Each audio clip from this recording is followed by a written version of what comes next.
The Pentagon briefing room buzzed with quiet conversation as senior officers filed in for the monthly intelligence review.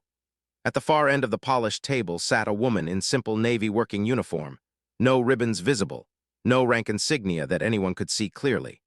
She appeared to be in her early 30s, with dark hair pulled back in a regulation bun and calm brown eyes that seemed to take in everything without judgment.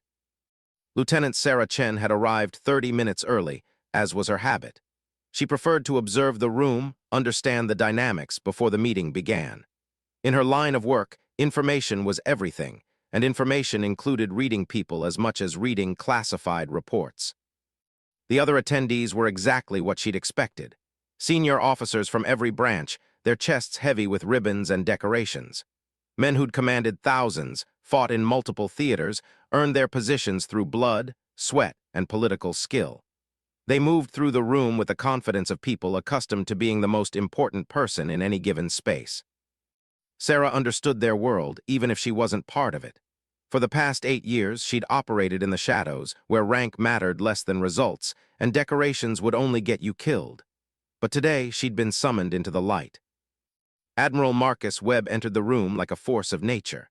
At 6'3" with silver hair and the bearing of someone who'd never been told no, he commanded attention without trying. Webb was a legend in naval special warfare, a SEAL who'd risen through the ranks to become the head of all special operations planning. Behind him walked his aide, a young lieutenant who looked nervous to be in such company. Webb's reputation was well known throughout the Pentagon. Brilliant, demanding, and possessed of a wit that could cut steel. He'd earned 4 Bronze Stars and a Silver Star before moving into command positions. When Webb spoke, people listened. Sarah watched him scan the room, cataloging faces and ranks with practiced efficiency. His eyes passed over her twice before stopping. She could see him trying to place her, figure out why someone so junior would be in such a high-level meeting. "Ladies and gentlemen," the briefing officer announced, "please take your seats. Admiral Webb will be leading today's discussion on emerging threats in the Pacific Theater." Sarah remained in her chair at the far end of the table. Webb took his position at the head, his aide beside him with a stack of folders. "Before we begin," Webb said, his voice carrying the authority of decades in command, "I like to know who I'm talking to. Let's go around the table. Name, rank, and current assignment." The introductions began. Colonel Thompson, Army Intelligence; Captain Rodriguez, Air Force Strategic Planning; Major Patterson, Marine Corps Force Reconnaissance. Each officer stated their credentials with crisp professionalism. When the introductions reached Sarah, she simply said, "Lieutenant Chen, Office of Naval Intelligence." Webb's eyebrows rose slightly. "Just lieutenant, what brings someone so junior to a senior staff meeting?" There was laughter around the table, not malicious, but the kind of chuckling that happens when senior officers encounter something unusual. Sarah had expected this reaction. "I was requested to attend, sir." "Requested by whom?" Sarah glanced at the briefing officer, who nodded slightly. "Admiral Hartley, sir, Pacific Fleet Intelligence." Webb leaned back in his chair. "And what exactly does a lieutenant have to contribute to strategic planning discussions? Are you someone's aide, taking notes for your boss?" More laughter. Sarah felt the familiar weight of being underestimated, dismissed as unimportant. It was a feeling she'd grown used to over the years, though it never stopped stinging. "I'm here to provide operational context for certain classified programs, sir." Operational context. Webb's tone suggested he found this amusing. "Tell me, Lieutenant, how many operations have you actually been on? How many times have you been outside the wire? How many enemy contacts have you experienced?" The room fell quiet. The question wasn't just about experience, it was about credibility. In the military, especially among special operations forces, your combat record was your currency. Sarah looked around the table at the assembled officers. Men who'd led troops in combat, who'd made life-and-death decisions under fire, who'd earned their positions through demonstrated courage. They deserved honesty. "I can't discuss the specifics in this setting, sir." Webb laughed outright. "Can't discuss the specifics? Lieutenant, this room holds some of the highest security clearances in the military. If you can't discuss your record here, it's because there's nothing to discuss." The aide beside Webb whispered something in his ear. Webb waved him off. "No, I want to hear this. Lieutenant Chen, please enlighten us. What possible operational experience could someone of your rank and age have that would be relevant to Pacific theater planning? Sarah felt the moment stretching out. She'd hoped to avoid this conversation to simply provide her briefing and leave. But Webb had pushed, and now she faced a choice. Remain silent and be dismissed as irrelevant, or speak truth that would change everything. She thought of her handler's words from that morning. If they ask direct questions, you're authorized to provide sufficient information to establish credibility.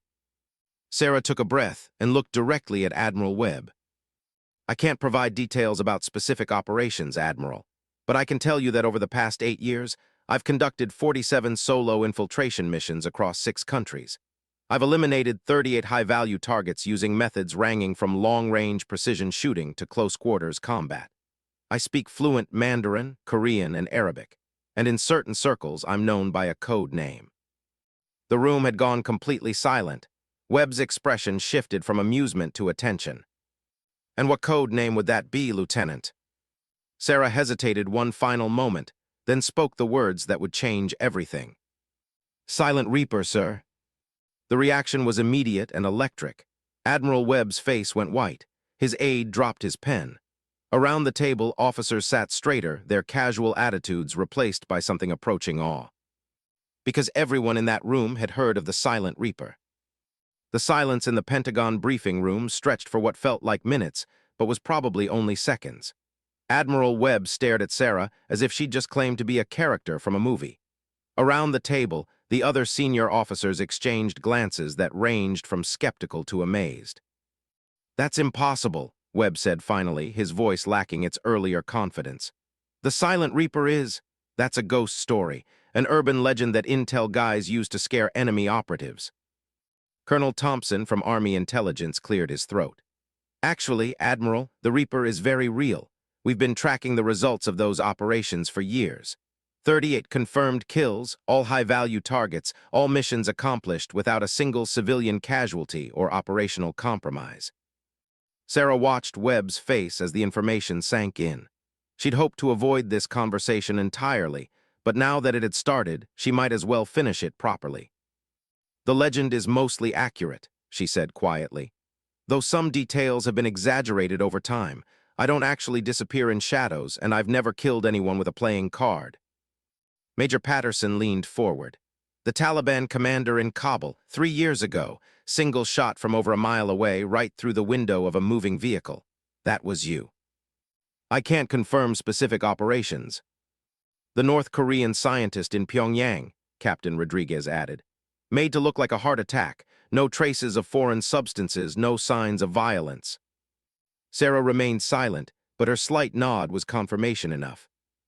Webb had recovered some of his composure, though his hands trembled slightly as he reached for his water glass. If what you're claiming is true, then why are you here? The Silent Reaper doesn't attend staff meetings. The Silent Reaper doesn't exist in official channels. Because the mission parameters have changed, Sarah replied. For 8 years, I operated in complete isolation. No backup, no support, no official recognition. But the threats we're facing now require coordination with conventional forces. I need your assets, Admiral, and you need my intelligence. The briefing officer stood and moved to a secure laptop. Admiral Webb, Lieutenant Chen is here to brief us on Project Nightfall. The authorization comes directly from the Secretary of Defense. Webb's aide whispered urgently in his ear again. This time, Webb listened. My aide is telling me that he's found confirmation of Lieutenant Chen's identity in his secure files. Apparently, Admiral Hartley sent over her credentials this morning. Webb looked back at Sarah with new eyes. Why didn't you identify yourself properly from the beginning? Because, sir, in my experience, legends make people uncomfortable. They either don't believe you or they expect you to be superhuman. I'm neither a fairy tale nor invulnerable. I'm just someone who's very good at a specific job. Sarah stood and walked to the front of the room. For the first time, the assembled officers could see her clearly. She was smaller than most of them had realized, maybe 5'6", with a build more suited to endurance than strength. But there was something in the way she moved, a fluid economy of motion that suggested complete physical confidence. Project Nightfall, she began, is a response to intelligence indicating that North Korea has developed a new class of submarine-launched missiles. These aren't the crude weapons they've tested before. These are sophisticated, GPS-guided systems capable of hitting targets anywhere on the West Coast. She activated the briefing screen, showing satellite photos of a submarine construction facility. 3 months ago, I was inserted into North Korea to assess this threat. What I found was worse than we'd feared. They're not just building new missiles, they're building new submarines to carry them. Subs that can operate undetected in Pacific shipping lanes. Colonel Thompson studied the images. How many submarines? 12 under construction, 4 already operational. The room erupted in urgent whispers. 12 North Korean submarines with advanced missiles was a game-changing threat. Webb leaned forward. How do you know this? How close did you get? Sarah paused before answering. I spent 6 weeks inside the facility, posing as a Chinese technical advisor. I photographed everything, copied computer files, and eliminated 3 scientists who were working on guidance systems. You were inside a North Korean submarine facility for 6 weeks. Major Patterson's voice carried a mix of admiration and disbelief. The hardest part wasn't getting in or staying hidden. The hardest part was leaving people alive when I knew they were working on weapons that could kill millions of Americans. Admiral Webb had been studying Sarah throughout her briefing. Now he spoke more carefully than before. Lieutenant Chen, assuming everything you're saying is accurate, what do you need from us? The facility is heavily guarded, sir. Too heavily for a single operative to neutralize effectively. But it's also isolated enough that a small, highly skilled team could destroy it completely without triggering a larger conflict. You're talking about a direct military strike on North Korean soil. I'm talking about a black operation that never officially happened. A gas leak that caused an explosion. An industrial accident that killed everyone inside and destroyed all the research. Sarah clicked to the next image, showing detailed facility schematics. I know every guard rotation, every security system, every structural weakness. I can get a team inside and out without North Korea ever knowing we were there. But I need SEALs, Admiral. I need your best people. Webb was quiet for a long moment, processing the implications. And if I refuse, if I decide this is too risky? Sarah's expression didn't change, but something cold flickered in her eyes. Then in 6 months, Admiral, you'll be briefing the President on why 4 North Korean submarines just launched missiles at Los Angeles, San Francisco, Seattle, and Portland. And you'll have to explain that we had the intelligence and the opportunity to prevent it, but chose not to act. The room fell silent again. Sarah had laid out the stakes with brutal clarity. Webb looked around the table at his fellow officers, then back at Sarah. How many SEALs would you need? 12 men, sir. 1 squad, the best you have. And you'd lead this operation. I'd coordinate with your team leader, but yes, I know the target better than anyone alive. Webb nodded slowly. Lieutenant Chen, I owe you an apology. I misjudged you badly. No apology necessary, sir. That was the point. But Sarah could see that Webb was still processing the revelation of who she really was. The Silent Reaper wasn't just a person. She was a weapon that his government had been using for 8 years without his knowledge. And now, for the first time, that weapon was asking for help. Admiral Webb dismissed the other officers with instructions to prepare preliminary mission assessments. Within minutes, only he, his aide, and Sarah remained in the briefing room. Webb sat heavily in his chair, looking older than he had an hour earlier. 25 years in special operations, he said quietly. I thought I knew every asset we had in the field, every operator, every program, every capability. Sarah began packing her briefing materials. That was by design, sir. The Silent Reaper program was compartmentalized beyond normal black operations protocols. Even most intelligence directors weren't read in. Who authorized it? Who's been running you for 8 years? Admiral Hartley has been my primary contact. But the program originates from a joint task force that includes CIA, NSA, and Defense Intelligence. I report to a committee that doesn't officially exist. Webb's aide, Lieutenant Johnson, had been silent during the exchange. Now he looked up from his secure tablet. Admiral, I'm finding references to the Silent Reaper going back to 2016. Apparently, the program was created in response to the rise of high-value targets that conventional forces couldn't reach without risking international incidents. Show me, Webb ordered. Johnson turned his tablet so both men could see the screen.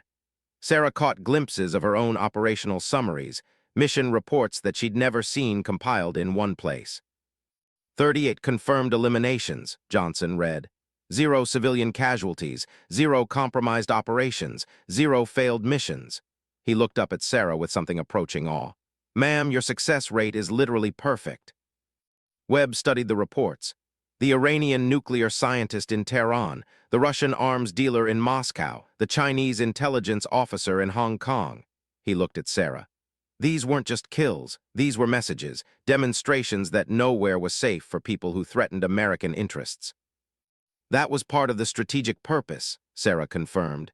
To create uncertainty among our enemies, to make them paranoid about their own security. And it worked, Webb said, reading further. Intelligence reports show that several hostile governments have spent enormous resources on security upgrades, diverting funds from weapons programs. Sarah had never seen the broader strategic assessments of her work. For 8 years, she'd focused on individual missions without fully understanding their cumulative impact. Admiral, she said, I need you to understand something important. I volunteered for this program. I wasn't coerced or manipulated. I believed then, and I believe now, that sometimes one person acting in darkness can prevent conflicts that would cost thousands of lives. Webb set down the tablet and really looked at Sarah for the first time. Not as a junior officer or an unknown quantity, but as a professional evaluating another professional. How did you end up in this program? Your file says you started as a regular intelligence officer. Sarah was quiet for a moment, deciding how much to reveal. My brother was killed in Afghanistan, Marine Lance Corporal David Chen. His convoy was hit by an IED that could have been prevented if we'd eliminated the bomb maker 3 days earlier. We had intelligence on his location, but the mission was deemed too risky for a full operation. So you decided to become the kind of asset that could handle those too risky missions. I decided that if one person with the right skills could prevent other families from losing someone they loved, that person should be me. Webb nodded slowly, and now you need help for the first time. The North Korean facility is beyond what one person can handle, but it's not beyond what the right team can accomplish. I need operators who can move quietly, fight when necessary, and trust me to get them in and out safely. Lieutenant Johnson looked up from his tablet again. Admiral, I've got preliminary team recommendations, based on Lieutenant Chen's requirements and our available assets. Let's hear them. SEAL Team 6 has a squad currently between deployments, led by Lieutenant Commander Jake Morrison. They've done 3 black operations in the past 18 months, all successful. Webb considered this. Morrison's good, but he's also proud. How is he going to react to taking orders from someone he's never heard of? That's why we need to handle the introduction carefully, Sarah said. I can't just walk into a SEAL compound and announce that I'm the Silent Reaper. Your men will think I'm either lying or insane. What do you suggest? Sarah smiled for the first time that day. I suggest we let them draw their own conclusions. 3 hours later, Sarah stood in a briefing room at Naval Amphibious Base Coronado. Through the window, she could see SEAL candidates struggling through surf training, their instructors driving them to their limits. She'd requested this particular room because it offered a view of the training areas. Lieutenant Commander Morrison entered with his squad, 12 of the most dangerous men in the American military.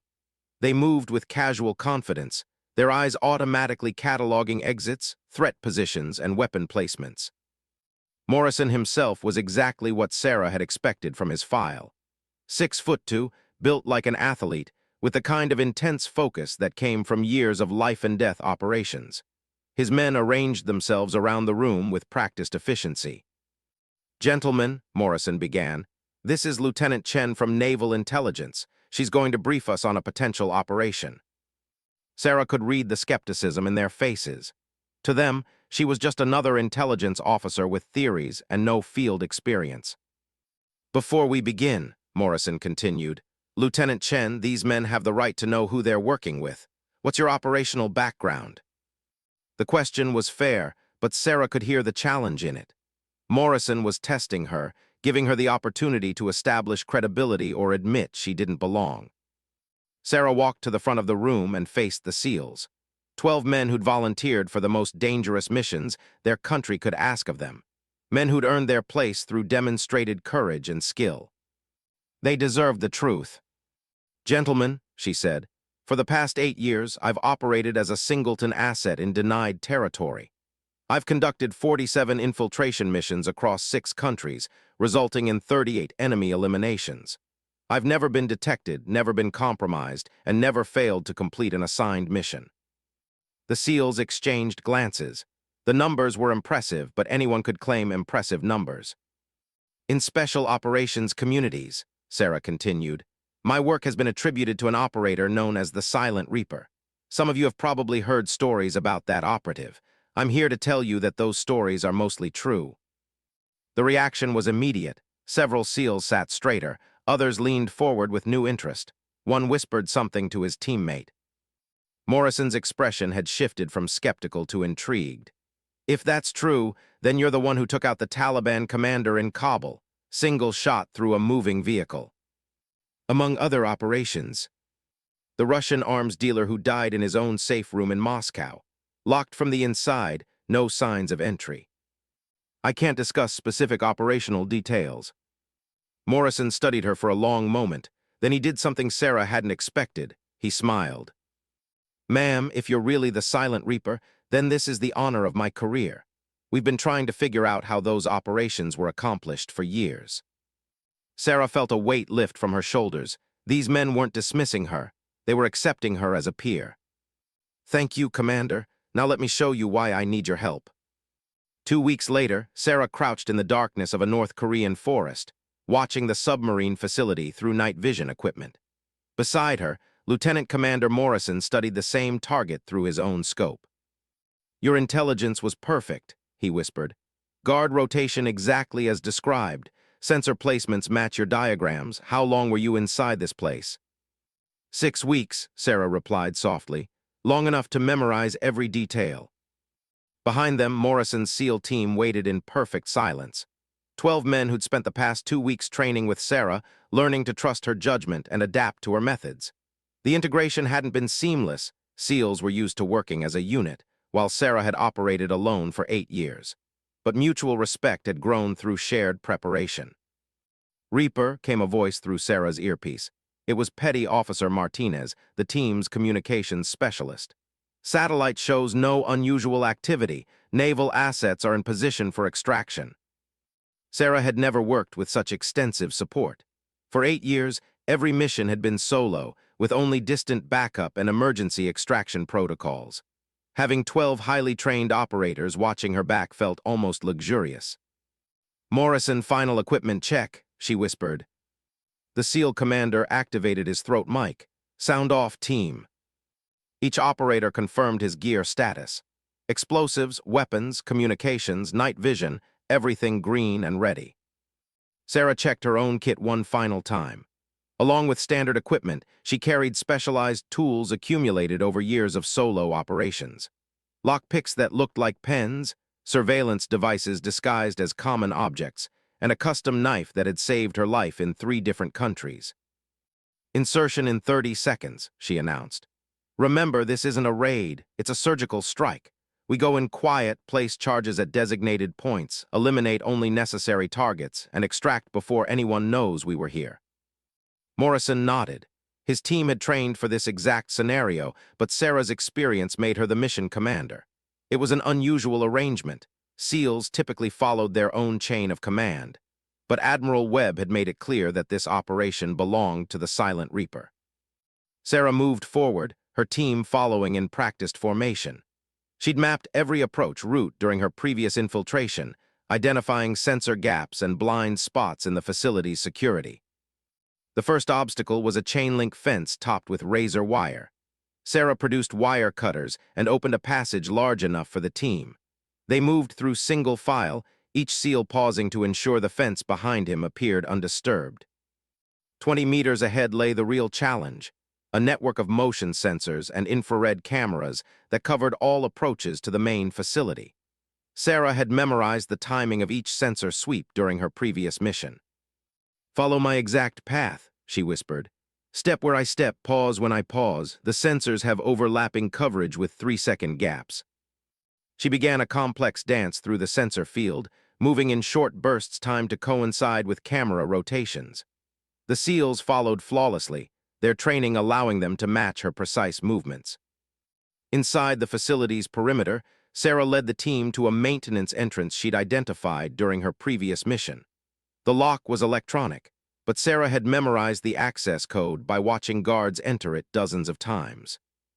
The door opened silently, revealing a darkened corridor. Sarah held up her hand, listening carefully. The facility operated on a skeleton crew during night hours, but guards still patrolled key areas. Objective Alpha is the main server room, she whispered. Contains all research data and submarine blueprints. Objective Bravo is the prototype missile guidance system in Laboratory 7. Objective Charlie is the submarine construction bay. Morrison nodded. Alpha Team takes the server room. Bravo Team handles the lab. I'll go with Reaper to the construction bay. The teams split up, moving through corridors Sarah had walked dozens of times. Every turn, every doorway, every potential threat point was exactly as she remembered. Sarah and Morrison reached the construction bay without encountering guards. Through reinforced glass, they could see 4 submarines in various stages of completion. These weren't the crude vessels North Korea had built in the past. These were sophisticated attack submarines capable of threatening any target in the Pacific. Jesus, Morrison whispered, how many missiles can each sub carry?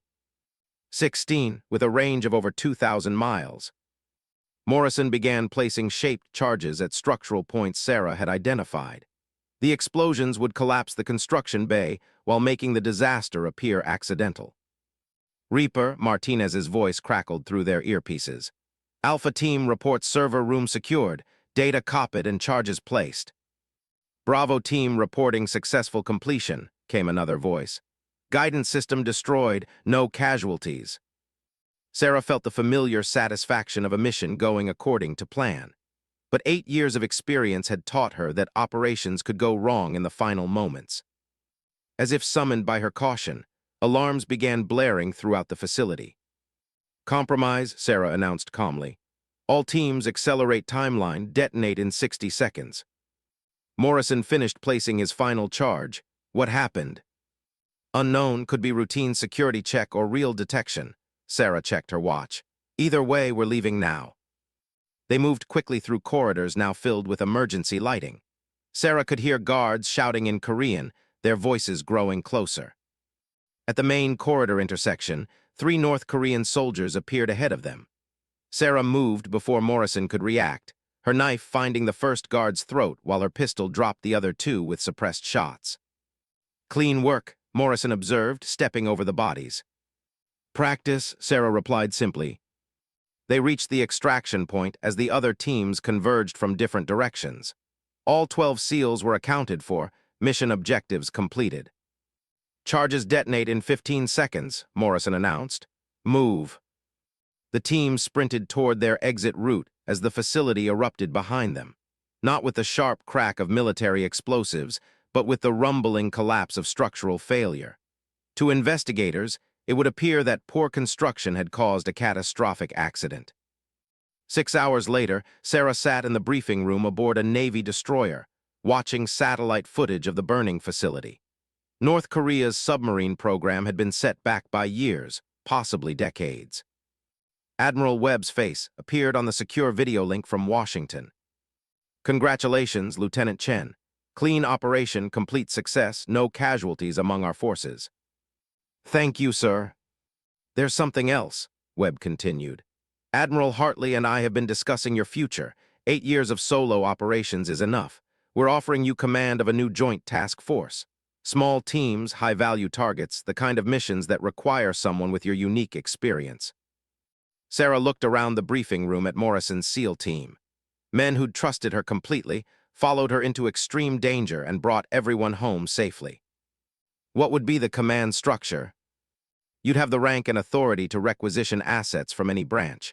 SEALs, Rangers, Force Recon, Delta Force, whatever the mission requires. Sarah considered the offer.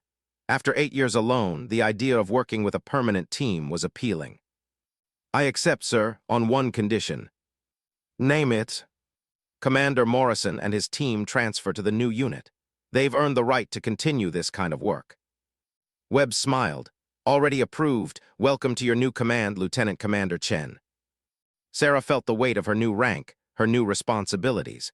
The Silent Reaper had been a weapon used by others. Now she would lead her own warriors, choosing missions and protecting the people who trusted her with their lives. Morrison approached as the briefing ended. Congratulations, Commander. What do we call this new unit? Sarah thought of Admiral Webb's initial skepticism, of being underestimated because of her age and rank, of all the times people had dismissed her before learning who she really was. The Ghost Division, she said, because sometimes the most dangerous people are the ones nobody sees coming. Morrison grinned. I like it. When do we start? Sarah looked out at the dark Pacific, knowing that somewhere in those waters, other threats were developing. Other enemies were planning attacks on American interests. Other missions awaited the kind of precise, surgical response that conventional forces couldn't provide. We start now, she said. There's always another target. The woman who'd walked into that Pentagon briefing room as an unknown lieutenant had emerged as a commander of elite forces. The Silent Reaper had become something more, a leader who understood that the most effective weapons were the ones nobody expected. Admiral Webb had asked her rank as a joke. Now he knew that rank, like reputation, was something that had to be earned through action. And Sarah Chen had earned hers in the darkness, one impossible mission at a time.